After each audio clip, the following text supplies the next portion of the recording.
Hello. In this video I am going to tell you about living off of crypto, and if this is beneficial, but most important of all, if it's even worth considering. But that's not all. In this video I will also tell you about the whole process of choosing and acquiring your desired cryptocurrency and how you go about living with only crypto. And for those who want to skip some of these steps, there are timestamps in the video description. So as the dollar value continues falling and with a positive inflation rate, you have probably heard people say don't keep cold cash, instead invest your money. So now you might think stocks or an index fund, and that is a good way to invest your money and hopefully not lose money. This is where crypto comes in.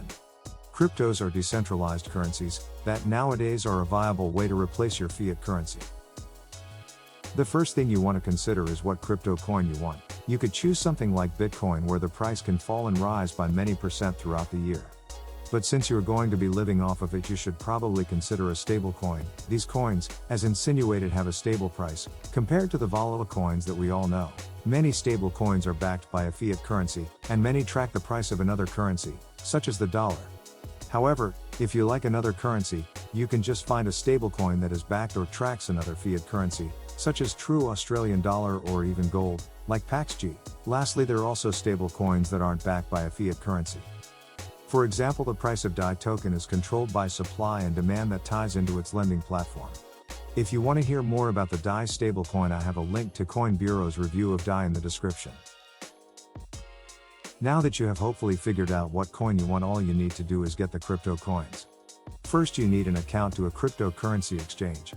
These exchanges will require the user to have completed account verification for large purchases. Secondly, make sure this is an exchange that has your desired coin and allows users to buy crypto with credit card for your convenience. However, make sure your bank hasn't banned the purchase of cryptocurrencies. In this case, the best thing you can do is use services such as Changelly to bypass the ban.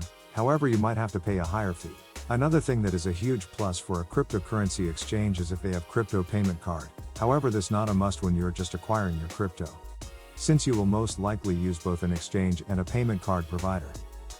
Now that you have crypto in your crypto exchange, make sure you enable all security functions available, such as two-factor authentication.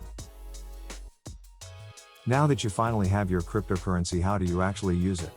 Well, nowadays some companies allow paying with cryptos, such as Shopify stores. However, they will only allow certain cryptocurrencies. This is where crypto payment cards comes into the picture. With these cards you can buy anything you would usually buy with your bank-issued payment card. And these cards are accepted anywhere, since the card network is usually MasterCard or Visa. So how do you get one? There are many different companies that provide crypto payment cards, such as Bitwala. When you want to choose which company to go with for getting a crypto payment card, make sure that your country is eligible for their card, since some companies won't provide crypto cards to countries such as the United States. Also, some things you should look into is how much of your money is insured? Is it a credit card or debit card? How does the conversion work? Is it a prepaid card where you need to convert some of your crypto to fiat, or does the card offer point of sale conversion? With all of that out of the way, you can use your crypto to buy anything you want. So if you want to buy coffee at Starbucks, you can still pay with a crypto card. Lastly, I would like to tell you about the pros and cons with living off of crypto. The pros are decentralized, which means your bank doesn't control your money. Crypto cashback on purchases. Cards are accepted worldwide. You can choose between a plastic or virtual card. Credit card perks, such as free Netflix and Spotify.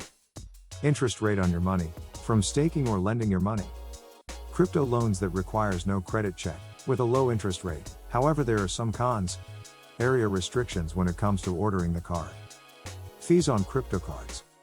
Taxes if you decide to use non-stable coins.